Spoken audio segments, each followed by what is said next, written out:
Ah, les bébés, quand on prend vraiment le temps de les regarder, de laisser notre cœur s'attendrir, on a l'impression quelquefois de changer de dimension.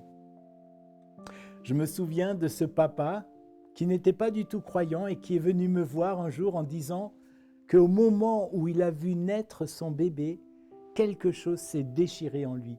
Et il a su que la vie était autre chose que ce qu'il avait toujours compris. Et ça l'a mis en route pour chercher Dieu de tout son cœur, de toutes ses forces.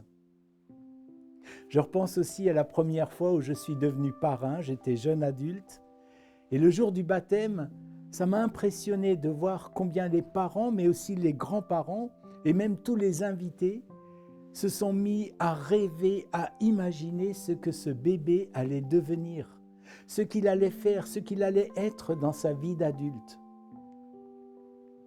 Un nouveau-né, c'est une vie vierge qui ouvre à tous les possibles et ça a quelque chose de fascinant. C'est étonnant de voir la puissance de ce phénomène sur les parents. Un bébé mobilise des énergies extraordinaires pour rêver ce que cet enfant va devenir. Et en fait, j'avais surtout l'impression que les parents projetaient sur ce bébé leurs propres rêves, leurs propres espoirs. Un bébé, un enfant détient ce pouvoir incroyable de mobiliser, de réveiller, de stimuler les aspirations les plus profondes qu'on porte en nous. À Noël, nous pensons à Jésus qui est né comme un bébé.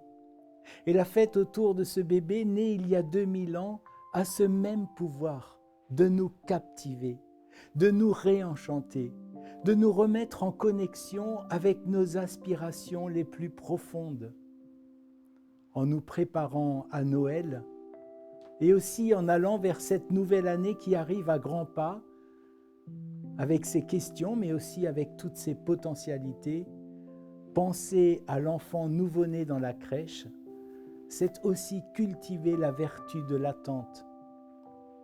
Prendre le temps d'écouter profondément en nous ce que nous rêvons de construire dans notre vie, mais aussi dans cette nouvelle année qui va s'ouvrir.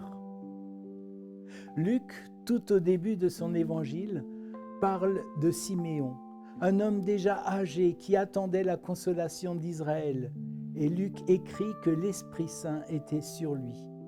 Le temps de l'Avent est souvent marqué par l'attente, et l'Avent nous invite à cultiver l'attente, à cultiver le désir, peut-être cultiver le creux et reconnaître nos manques, nos besoins de consolation, et laisser Dieu nous remplir de l'Esprit Saint.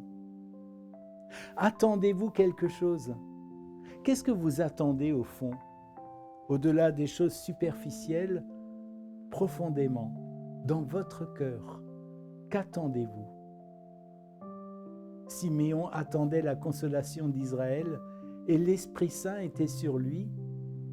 Osez prendre au sérieux les attentes de votre cœur, celles que le petit enfant de la crèche vient éveiller en vous. N'est-ce pas là où Dieu veut vous rejoindre ?